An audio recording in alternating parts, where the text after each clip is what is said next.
Okay. Um, now, Parshas Seitzei. Uh, I was originally planning on speaking about other topics, but the situation, I know I've spoken many times on the topic, but the situation with the war in Israel sort of compels me, psychologically compels me to speak about Amalek. And the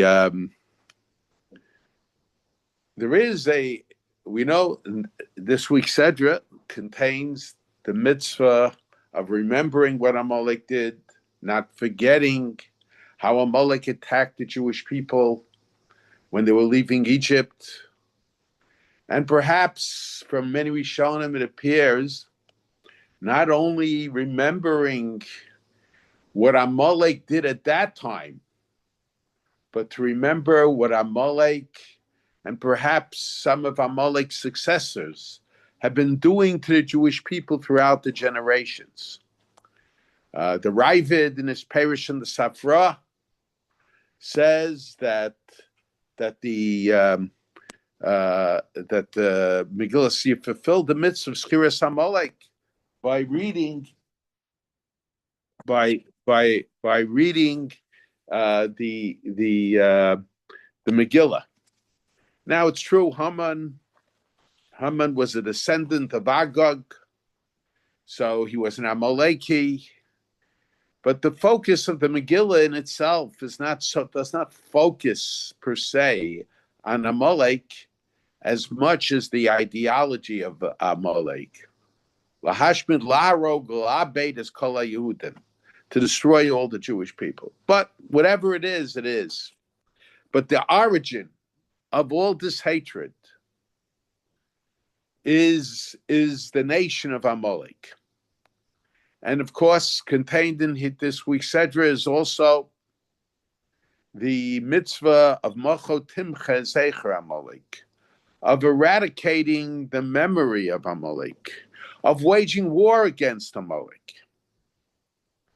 And I've explained it many times in the past that so long as Amalek is alive, Amalek inspires other nations to adopt its ideology of anti-Semitism against the Jewish people.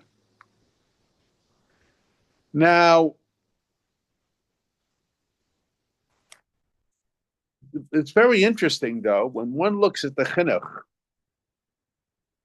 Now, I've mentioned that there are three wars that are Milchemes Mitzvah. One war is Milchemes Yisrael Miyad Tzor Sheba Aleim, the war of the Jewish people against the nation that attacks them.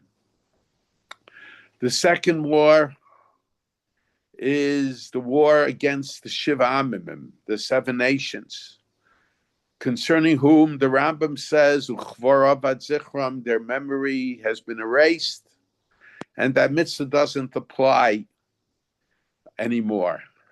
The Chinuch says that if one comes across somebody who is genetically a descendant of the Shiva Amimim, so even today, and when I say even today, I mean in his time, I'm not sure why there should be any difference between his time and our time, other than circumstances do not allow for it. And of course, many poskim disagree with the chinuch, but the chinuch says that if a person is in a position to kill one of the members of the Shiva Amimim, so there's a mitzvah of doing so. But that is not an accepted opinion.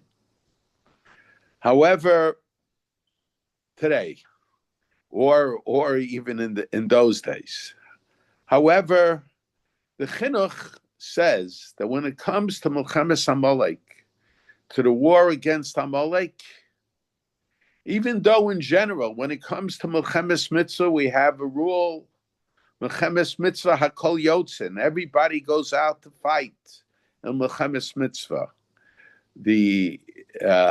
Even a chassan, a bridegroom, and a bride from their chuppah go out to fight. Clearly, it seems, but by Amalek, it seemed the chinuch is very clear that the mitzvah of waging war against Amalek is only on the males, only on the men of Klal Yisrael, not on the women of Klal Yisrael. Whereas the mitzvah of waging war against the Shiva Amimim, the 7 nations, when there were 7 nations, or the mitzvah of killing, according to the chinuch, members of those nations, where the opportunity presents itself. So, according to the chinuch, that mitzvah that applies to both males and females. And the question is, why should there be a difference? They're both milchemes mitzvah. They're both wars of mitzvah. And more than that, historically, we know that women didn't go to war. I know everybody will point out to Dvorah, to Yoel, but there is that these are not the rule of thumb. These are exceptions. But so the question is, historically, women did not go out to war. Women did not go out to war. So how are we to understand it? Now,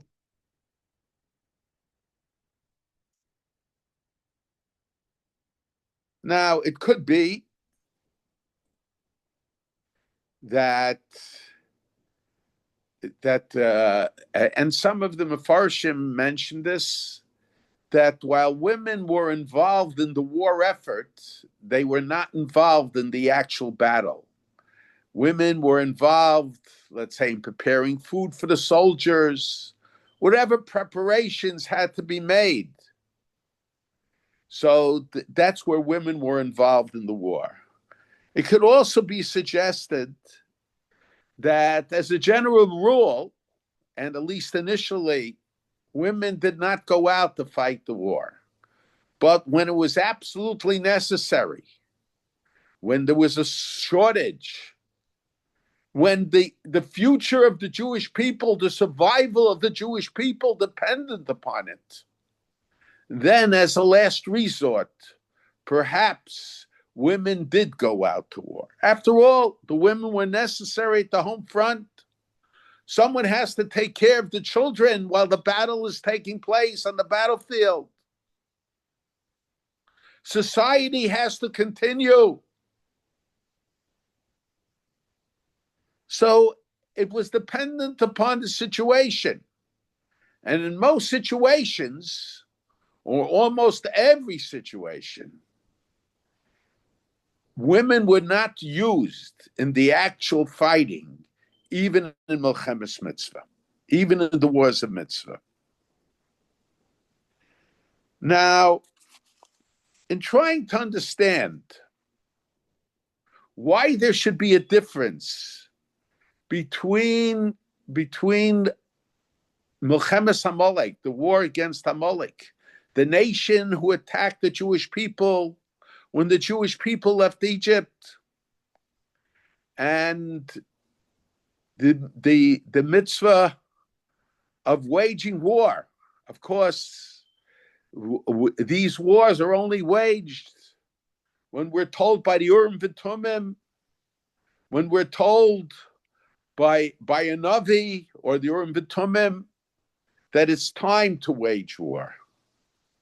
But there is no mitzvah of Milchemes Shiva Amimim or Milchemes Amalek, unless, of course, they attack the Jewish people first. There is no mitzvah of going out to wage war against them. Shaul only waged war when Shmuel Hanavi told him that it gave him a message from God. Pakadati, I remember what Amalek did to the Jewish people. Now in Parshas B'Shalach, Vayavo Amalek, where Amalek comes from far away. The Jewish people were not anywhere at that time near their territory. And without rhyme or reason, Amalek attacks the Jewish people. So we're told that Milchama Lashem Ba'Amalek Midor Dor. You could say it's God's war or a war for God. Midor Dor, from generation, generation. What does it mean, Midor Dor? I noticed that the English translation said from generation to generation. But you could also say Midor Dor. I don't think it makes a big difference. Midor Dor means from generations. It's an ongoing battle. But the idea is the same. This is a war that began when Amalek attacked the Jewish people when they left Egypt. And it seems that Amalek attacked the Jewish people because of the Jewish people's identification with God. Ki shemenu karasa b'shmecha. Our name is identified with the name of God. To a large degree, it's the Jewish people that reintroduces the world, not only to the worship of God and to the worship of God and to the recognition of God. And Amalek is determined to eliminate the recognition of God. And Amalek realizes that identification with God, the recognition of God will be, has been, and will be through the Jewish people. But I want to suggest that the terminology midor dor, from generations, implies that the war that is waged against Amalek generations later, whether it's in the time of Mashiach, or whether it's in the time of David, or it's in the time of Shaul, or it's in the time of Mordechai and Esther.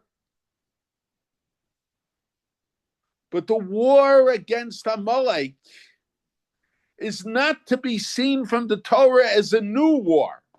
It might be a new battle. But the words midor dor implies that this was an ongoing war, that this war never came to an end. I mentioned the psak that people say over in the name of Rabbi Yaakov Kamenetsky Zatzal, that the war of survival, the war of Milchemes Yisrael Miyat Tzor Sheba Alehem, the war of the Jewish people against the enemy who comes to attack them, continuously comes to attack them, in the state of Israel, began in 1948. But even at times, there wasn't an official war. It was Rabbi Yaakov Kamenetsky's opinion that the war was ongoing. It's not only that there was no peace treaty, there might have been what is commonly called today a ceasefire. Give the enemy time to regroup themselves.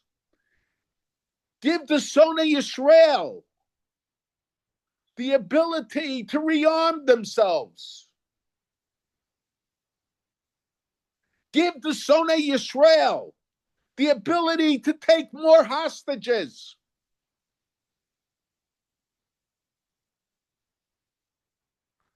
But it's all the war, according to the Psak of Rabbi Yaakov Kamenetsky from 1948. That war was ongoing. Even when there was no call-up of troops. Even when tanks were not being used.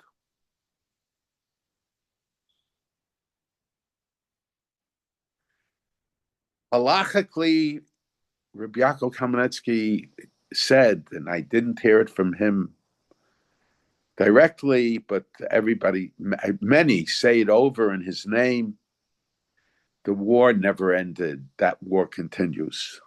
I want to suggest that perhaps, according to the Torah, the first war of Amalek never ended.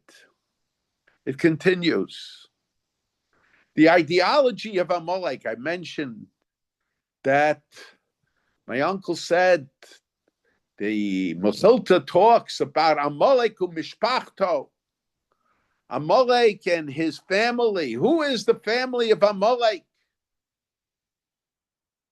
Those who adopted the ideology of Amalek, the joint historical Amalek. It's true. There is a difference how we act in regard to genetic Amalek, where it's Mocho Timche Zecher Amalek, and how we react to Mishpachas Amalek, to the family of Amalek, those influenced by the ideology of Amalek, where our goal is the elimination of the threat that they present and continue to present and will continue to present for the future generations of the Jewish people. When we go to war, success in a war is not a ceasefire. When the nations force Israel to have a ceasefire and not to eliminate the threat of more October 7th, they're saying, give them a chance to do it again. As Biden said, take it as a success. Take it as a victory. Take it as a victory that they didn't destroy you, that they didn't finish the work of Hitler, Yamach Shemo. But give them another chance. Not another chance to live, but another chance to kill you and to destroy you.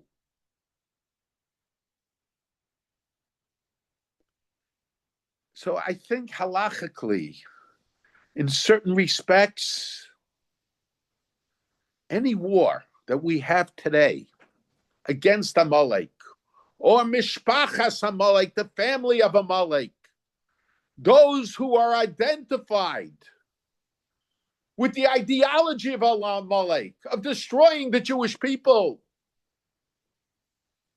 And if anybody had any doubts as to the true goal of the Mishpachas Amalek,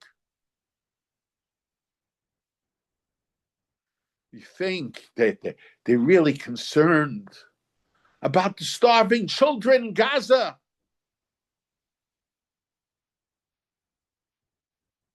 When they heard there were rockets being shot into the civilian areas.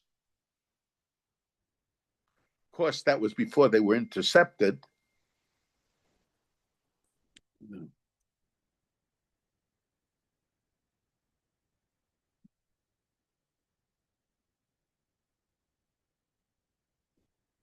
So they were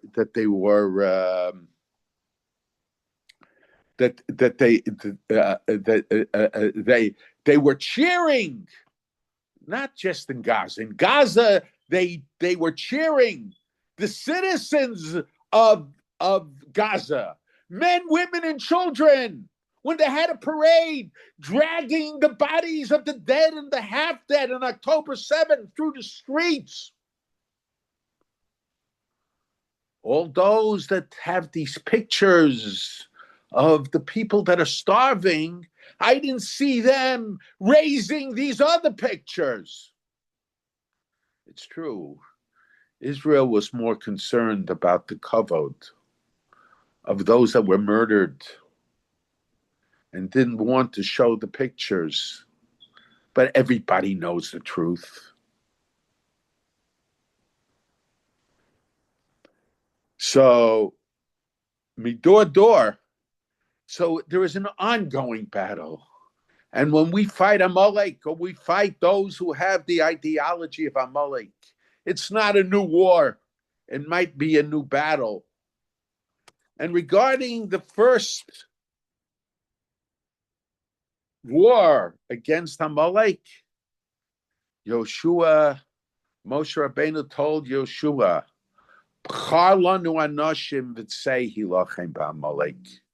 choose for us, males, men, and go wage war against Amalek. And whatever the reason is that only men were involved in that war, but that's reason enough in order to identify the future battles against Amalek, to show that it's the same war. You know, they always come with a different approach. What is it?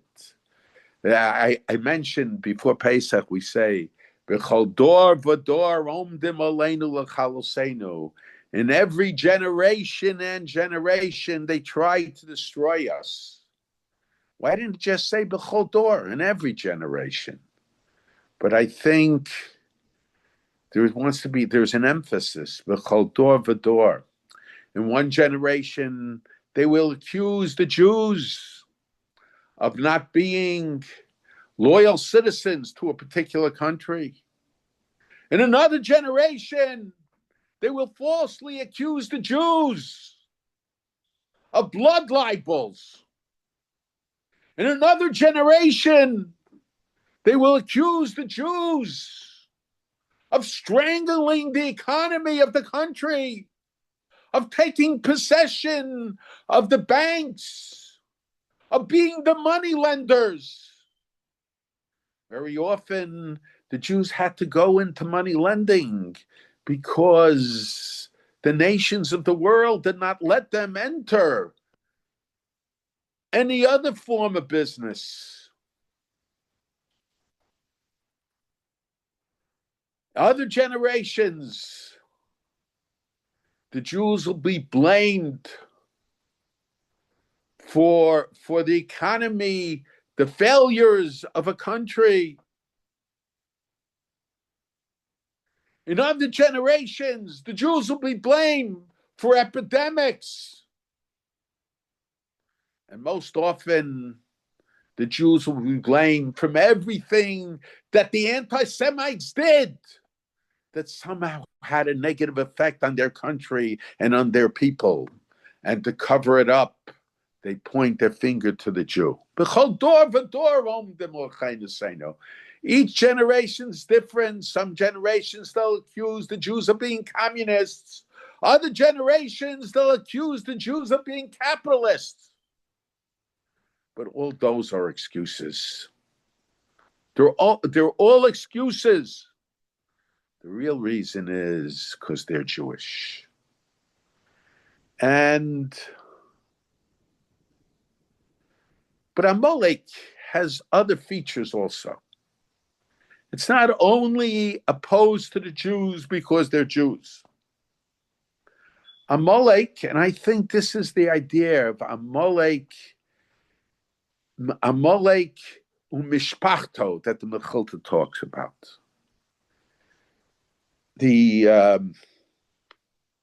V'haya b'haniach Hashem Elokecha lechem mikol ha'yevecha misaviv. Timche zecha Amalek mitachas hashamayim. We're told that the ultimate battle or the situation that will necessitate battling against Amalek will be when Israel no longer has enemies. Why is it that way? I saw in some of the Mefarshim, because as long as Israel has enemies, these enemies will join together with Amalek. So the mitzvah of eradicating the memory of Amalek is at a time they're least likely to get support from the nations of the world. Unfortunately, that has become very, very rare. So the Amalek tries to create alliances. And they create alliances by accusing the Jews of being responsible for the atrocities that they committed, that these other nations committed. We saw the pictures of the hostages, reminiscent of the few that are still alive or might still be alive. Reminiscent of the concentration camp, of the Jews in the concentration camp. What is the world doing? And sometimes Jews are involved in it. They tear down the pictures that were put up from the beginning of the war of all the hostages. You see it on TV. You see them tearing down the posters, those red posters, with the pictures of the hostages. And what is put on the front page of the newspapers? The young children who are suffering from some other ailment, that makes them look like the children of Africa who weren't given any food. And they say, look what the Jews are doing. So Amalek tries to create alliances, and sometimes Amalek will rely on their alliances, won't get so much involved themselves, will have other nations do their dirty work for them. Very similar to the way Iran originally was having the Houthis, having Hezbollah. Not that Hezbollah didn't have its own attitudes, but they create alliances against the Jewish people. And when it's necessary for us to eliminate Amalek, sometimes we have to go deal with the proxies first, because they are the immediate threat. But so long as Amalek is alive, there will be other proxies. But that's one of the things. And then I think there is another historical reason that perhaps today manifests itself differently. But original Amalek himself was the son of Timnah, who was the concubine, the Pelegesh of Eliphaz.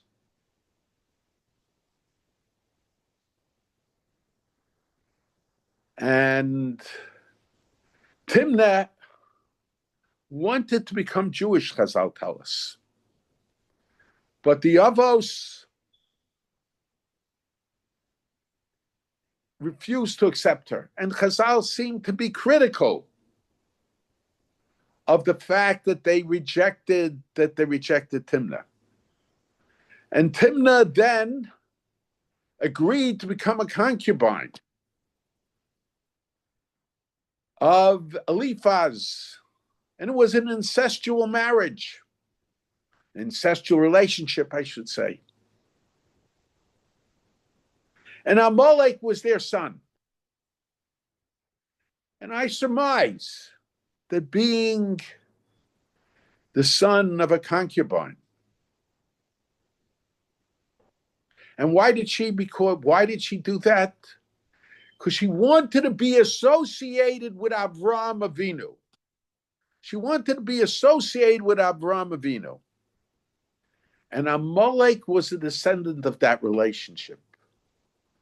And I think because of that situation,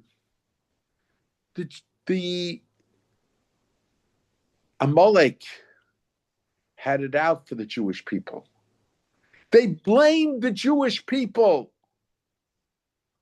for their lack of prestige. It's true. She actually was. She was from Abraham anyway, but she wanted to marry into the family of Abraham, and at the end, she married Eliphaz. Why did she marry Eliphaz? Because she wanted to be identified with Abraham. So how is it that Amalek comes from somebody who was a descendant of Avraham, who wanted so badly to be identified with Avraham?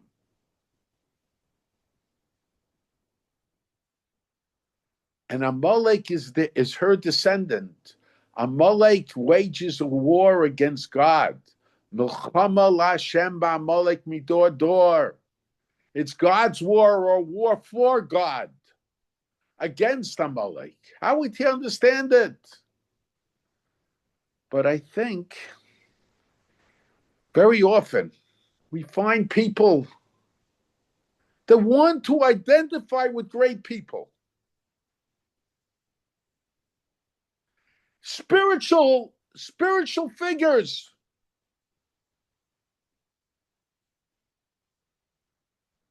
But being identified with spiritual figures cannot be an end in itself. It's very interesting.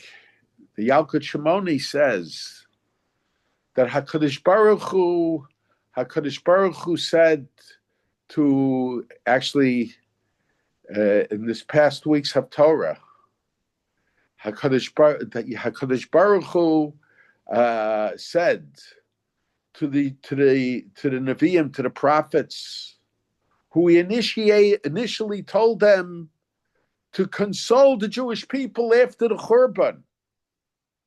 And the Jewish people rejected their consolation. And the Avos, Avram, Yitzchak, Yaakov, and Moshe, God told them, console the Jewish people, and the Jewish people refused that consolation. And then God said, Anochi, Anochi, Menachemchem. And according to Yalkut Shimoni, he told the Shvatim, he told the Avos, the Jewish people have reached this level.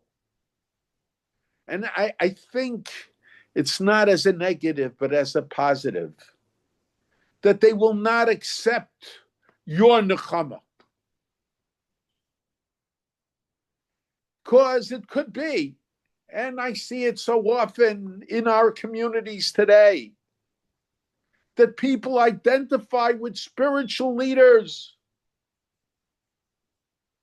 And that does make a change in their lives. But it's all devotion to the spiritual leader, whereas the spirit, instead of a devotion to HaKadosh Baruch Hu, who the spiritual leader, it's important to have a teacher. But the devotion to the teacher has to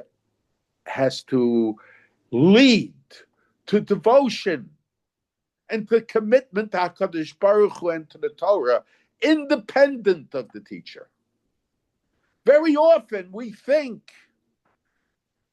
that there's only hope if we're associated with particular individuals, with particular communities. And there is no doubt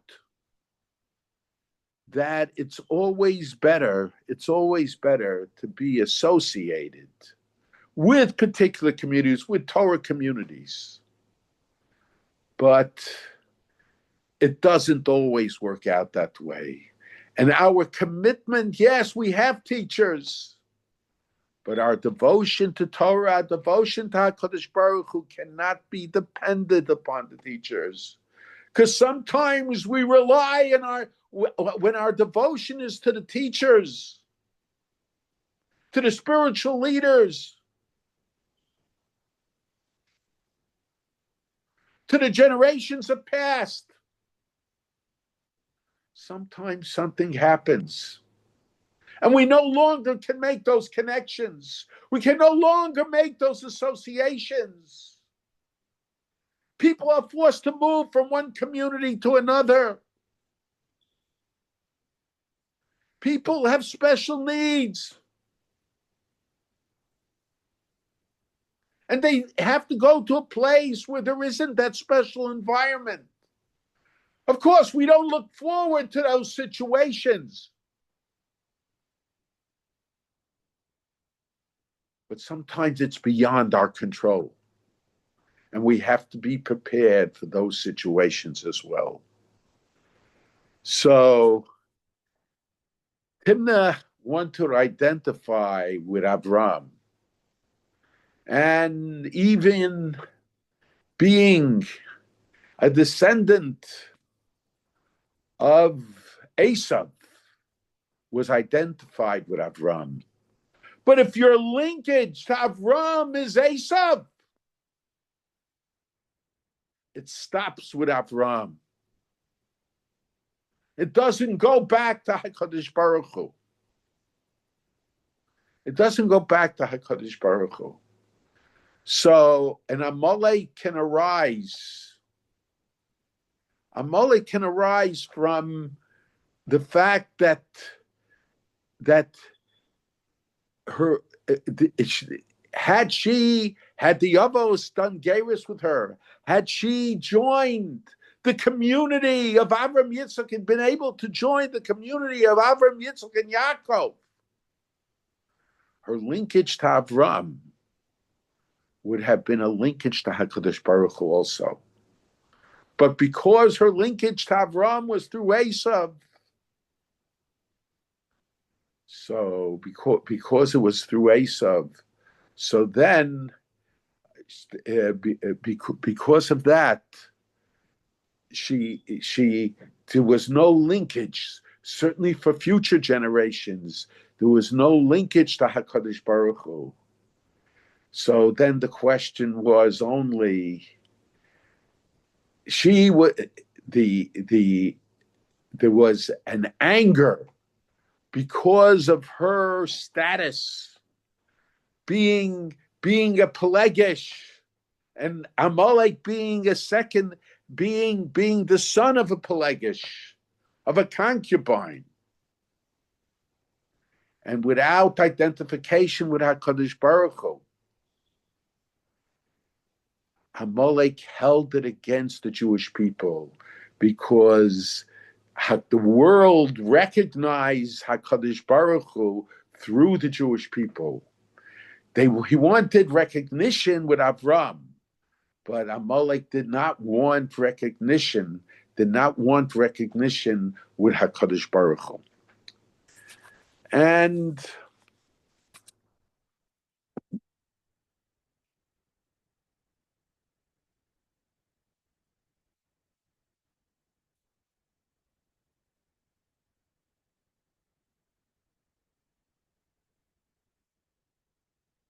now it's interesting, and I'm mentioning this because it could be that Amalek had a certain anger because of his status. And perhaps he considered that the fault of the Jewish people, even though to a certain degree, according to the Medrash, Avram also rejected Timnah. But the status of being a descendant, being a child of a Pelegish, so there was an anger against the Jewish people. In other words, his anger against the Jewish people was because of his perception of his inferior status, what he saw as his inferior status. And I think it's interesting. The Megillas Tainus says that actually the Meraglim was Tisha B'Av, the spies, but the spies themselves, even though from the simple explanation of the words of the Torah, it seems that they died almost immediately. However, Megillas Tainus says that they died in the month of Elul.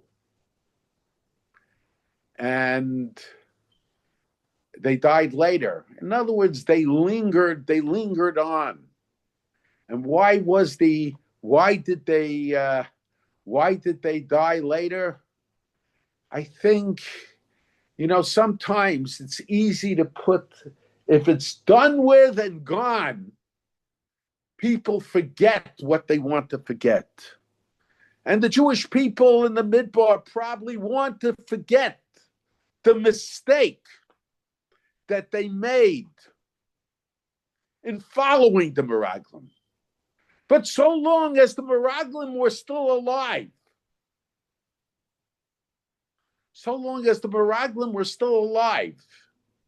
so they had to confront how they followed the Meraglim and see what it did to them. They were overcome with illness. It's described, Rashi describes it in Shalach. But God kept them alive for an extended period of time. For depending on the girsa, either a month or a month and a half, an extended period of time. In other words, you can't just bury your mistakes. You have to remember your mistakes because you're likely to repeat your mistakes. And why did the Meraglim? What was the mistake of the Meraglim? When they left on their journey to spy out Eretz Yisrael, Anashim Tzadikim. But as I think the Netziv points out, that when they entered Eretz Yisrael, they saw that they were Nesiim. Their status as Nesiim, their positions of honor, the positions of power would be reduced once the Jewish people entered Eretz Yisrael. So their whole perception was based on the way that they perceived what will happen to them. And very often, we all make that mistake. It was terrible. I saw letters going out from rabbis when it was conservative and reform rabbis, and I'm not saying all of them, some of them certainly did not take this position against Israel, blaming Israel for the famine that is going on in Gaza, insisting that Israel should give food that we do know don't come to the regular citizens of Gaza, that is used by Hamas to give them the ability to fight the Jewish people, to sell at exorbitant prices in Gaza to those who could absorb, who could pay the exorbitant prices. So Hamas should use that money in their battle against Israel.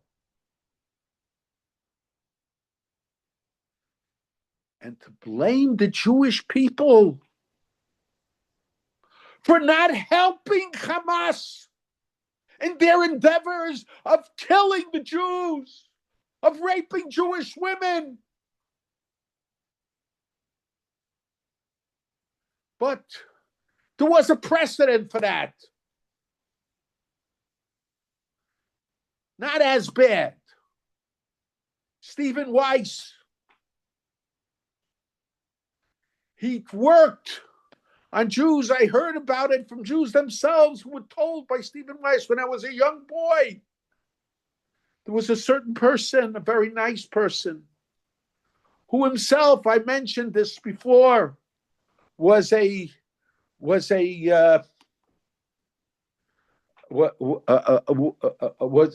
immigrant who came during the war, a refugee, I should say, was a refugee, came during World War II, and he was a member of the General Zionist Organization, and he attended one of these Zionist meetings, and coming over fresh from Europe, he started screaming about what's going on in Europe, about the concentration camps. And Stephen Weiss took him aside and very nicely told him not to get excited, not to scream. But even Stephen Weiss did not talk in favor of the Nazis, did not suggest that we give support to the Nazis.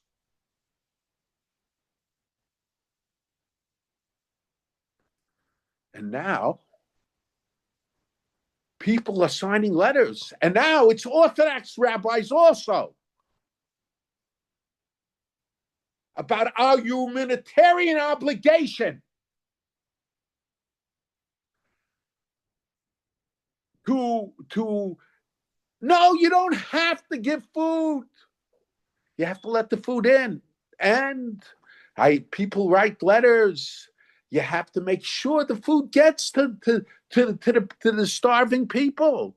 So Israel should sacrifice the lives of their soldiers in going into Gaza to distribute food and to let themselves to distribute food to the people who supported Hamas, because Hamas is starving them, and to make themselves additional targets. And not enough Jews have been killed. More Jews have to be killed.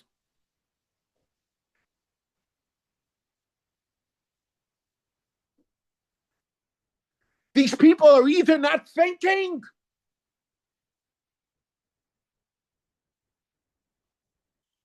or they're seeking a certain status. You know, people say, when somebody says, dog bites man, is not news. But when man bites dog, it is news.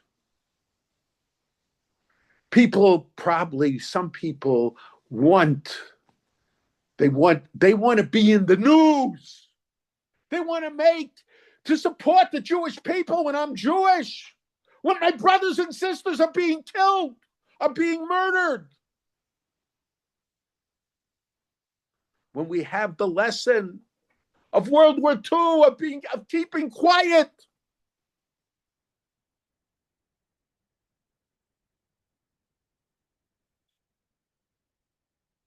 Okay, when we support, that's not news. That's what everybody expects. But there are those that want pictures. They want recognition. They view everything, whether consciously or unconsciously, from their position.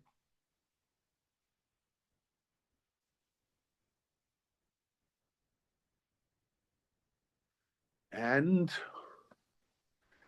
there is a certain trend today. A trend, one time, in the time of Stephen Weiss, we wanted to see ourselves as Americans. And the more Jewish we saw ourselves, the less American we were. But today it's a different issue. Today it's not even to see ourselves as Americans, to see ourselves as universalists. And I saw some of the arguments that some people wrote about sending food in, that ignoring the fact that the Hamas is going to get it. Oh, the Jews should make sure the Jews should get themselves killed to force Hamas to let them feed their own people.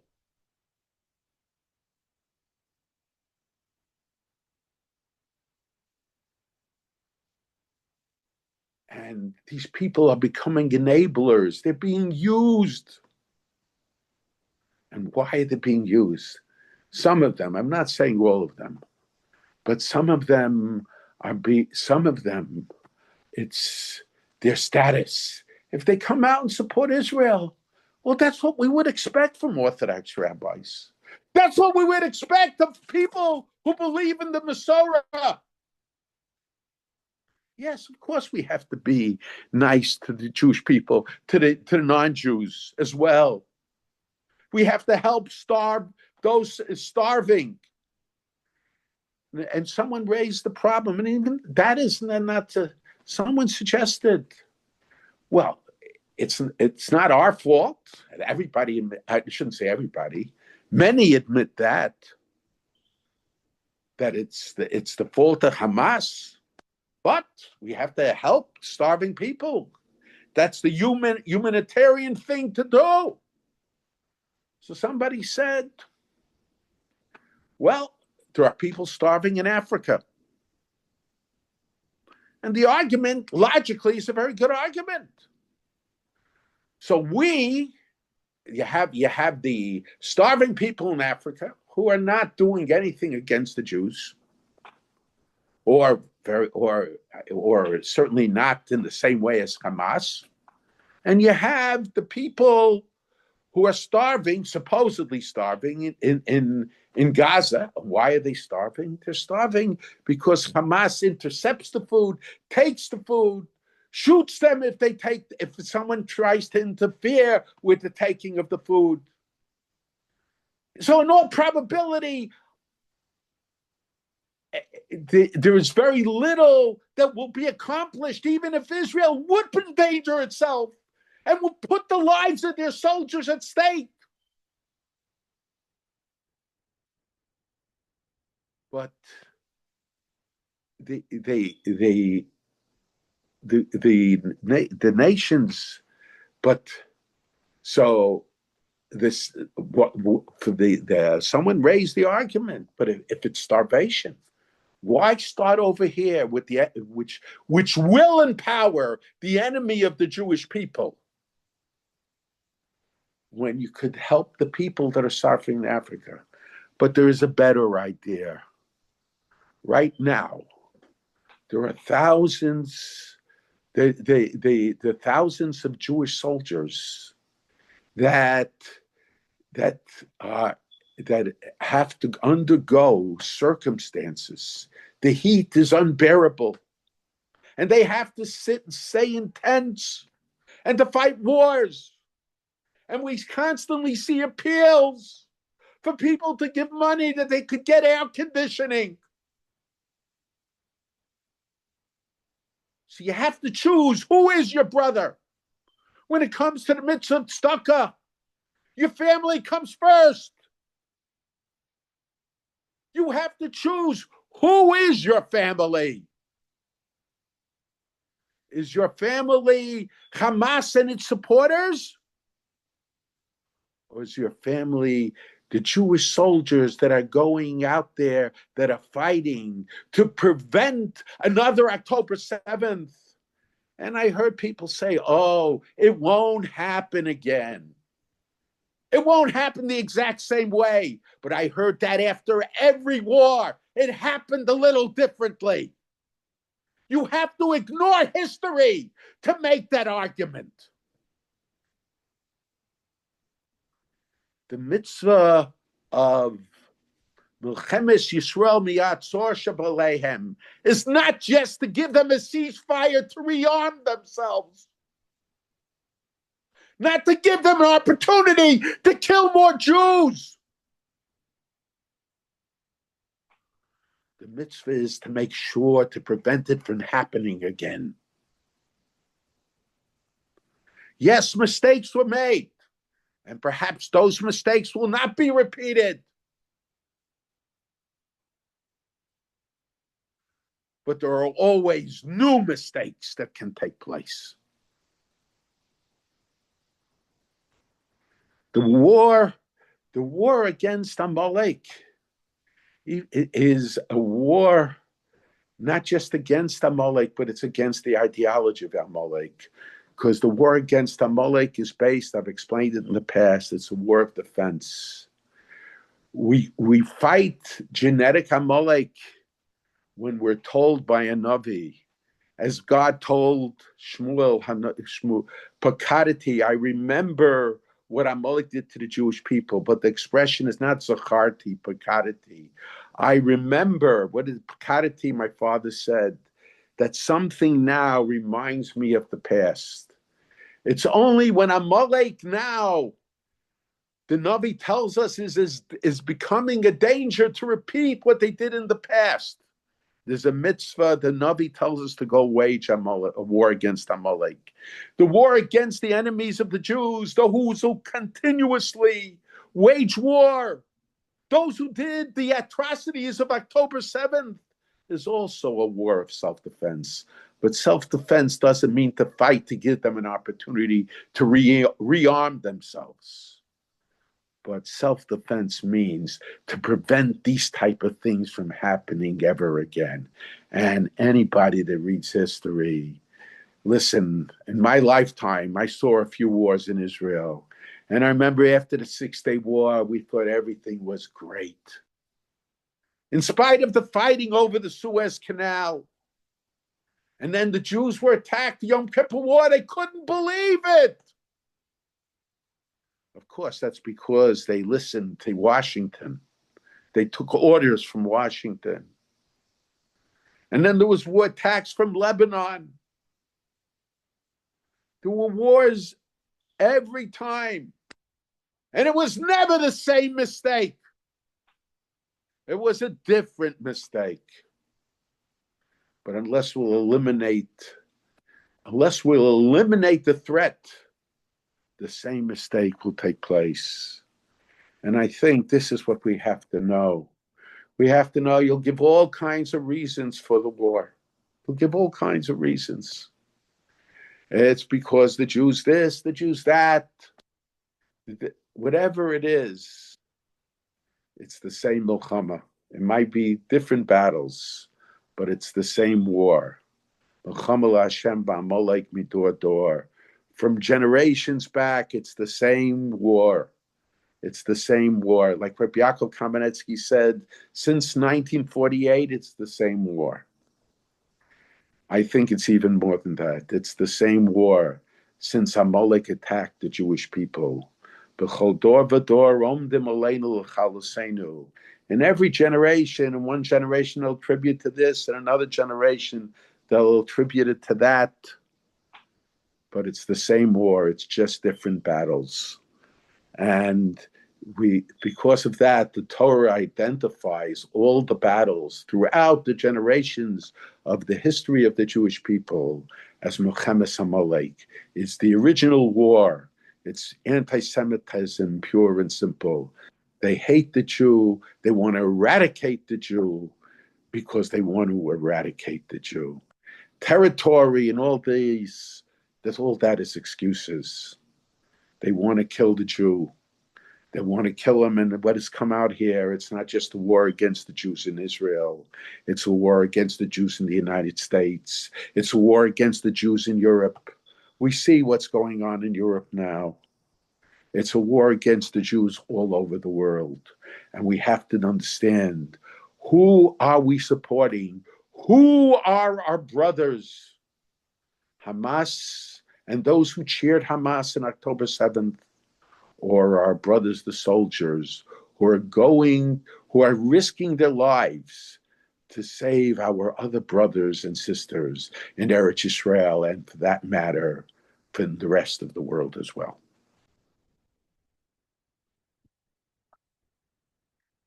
If anyone has a question, please put it in the chat. One question is, if we understand that our success is not on horses and chariots or weapons or tactics, but only on doing Ratzon Hashem, why is it ever necessary as last resort for the women to go out to fight rather than to let heaven, uh, whether to just keep teaching Torah, teaching children Torah mitzvos? Why do they have to actually go to the war? Okay, everything depends on the situation. If it's done through Hakadosh Baruch Hu, HaKadosh Baruch Hu could prevent the war from taking place. God doesn't always intervene, or the amount of intervention that HaKadosh Baruch Hu does varies from situation to situation. And there are times we see there is a mitzvah in the Torah of waging war. And we don't rely on miracles. We're not allowed to rely on miracles. And soldiers that try to run away Milchemes Harishus, so to a certain degree, we're beaten. The Torah necessitates, yes, we have to sit and learn Torah, but learning Torah means learning what it says in the Torah also. And the Torah tells us there are going to be wars, and we have to be ready to fight those wars. The one difference is that the wars are not our goal. The wars are there to save our lives. And if you read the Torah, I don't see how anybody could read the Torah and think that you don't have to be able, and on occasion, to fight the war.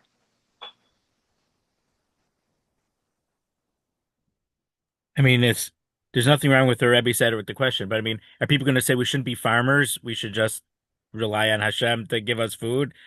I mean, there's a Gemara. There's That's a, exactly okay. But when it comes to wars, that's true, especially according to the Shita, that in Eretz Yisrael, the Chassam Sofer Shita, that in Eretz Yisrael, there's a special mitzvah in working also. Uh, Not just in learning, right. but The in Tzachar working Traver also. also says that from his father. Who said it? The Avnei Nezer also says it. The Chassam Okay, all Sofer right. says it. The Avnei Nezer also says it. Okay, the He Chassam said Sofer. that the Avnei Nezer's father actually says you don't, if you go to Eretz Yisrael and you're getting supported by money from Chutzarts, you don't have a full mitzvah of Yishuv Eretz Yisrael. Yes, that is correct. That Right, the is Chassam correct. Sofer says something similar. Yeah. That's right. The Chassam Sofer says that he says certainly working on the land, being a farmer, is a mitzvah, and he says also, but he says it could be even other jobs is a part of the mitzvah of Yishuv Eretz Yisrael. I mean, just this is a drop off topic, but related to that, the Gemaras at the end of Ksuvos that say that eventually Eretz Yisrael's you're gonna have fancy bread and clothes growing on trees. It's probably not Okay, literal, well, right? I don't know if the Gemara is to be taken literally, but whatever the Gemara does mean, and whatever the Gemara means is certainly true. I want to add that statement. But whatever the Gemara means is certainly true. But the Gemara means that the Yemos HaMashiach, not today. Right. And Viasafta de Ganecha Yeah, is not going to be a place for that's that. like we say Hamotzi Lechem in Aretz. We don't say Hamotzi Tfuim in Aretz. Hamotzi Lechem in Aretz. Okay. What? So I guess are women supposed to be ready to like set up tents and guns and stuff? Seems to be the question here. The I think it would depend on the situation, depending on the women, depending. I would say depending on the women, depending certain women. Oh, no, no, here. So they got a clarification because just like not everyone has to drive a tank, you have different people are in different parts of the army here. That's right. So, so this is a very specific question. Should every woman be ready to use a tent peg like Yael did to kill Sisera? Only if Sisera comes to visit them. Yeah, that's probably the answer is no on that one. Yeah. Matter of fact, if you look at Targum Yonasan and that pasuk, it said the Targum Yonasan said whether that applies today or not is a question. The reason she used the peg of the tent and not a sword is because a woman is, at least in those days, was not allowed to hold the sword. So you see, if a woman wasn't allowed to hold the sword, the times that they fought the war was somewhat limited. Right. So it was like Sneas that was Beged Ish, Beg it just ish. like some people, He there were some said, shitas that men couldn't look in a mirror because it was Beged Isha. yeah. Well, okay. The question is whether that's a separate question, whether that was based on the Metzias of those times or that's in general, or that was objectively true. Okay, it probably was based on the meaning of those times, but I understand somebody might use that as a raya against it. I mean, Moshe Feinstein has a tshuva. They said if people, could women who travel live in Gush Etzion carry a gun, or it's Beged Ish, and he said, well, definitely for safety, that they would be allowed to, but they should travel with caravans. I mean, with other people and stuff. Yeah, of course. It's Yeah. certainly not necessarily you shouldn't put yourself in a dangerous situation, but it is a halachic issue that the Rav Moshe Feinstein discussed Yeah, you know, that's right. 45, That's, 50 years ago yeah, about women yeah, carrying weapons. yeah. Okay, Shakach. Okay. All right. All right. I'll be in touch then. Whether it'll be share next week or not, I'll get back to you.